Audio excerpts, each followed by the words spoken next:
श्री साईनाथाय नमः। ॐ लक्ष्मीनारायणाय नमः।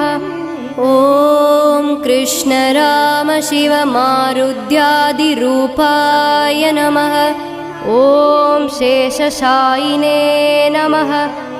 ॐ गोदावरीतटशिरडिवासिने नमः। ॐ भक्तहृदालयाय नमः। ॐ सर्वहृन्निलयाय नमः। ॐ भूतावासाय नमः। ॐ भूतभविष्यद्भाववर्जिताय नमः।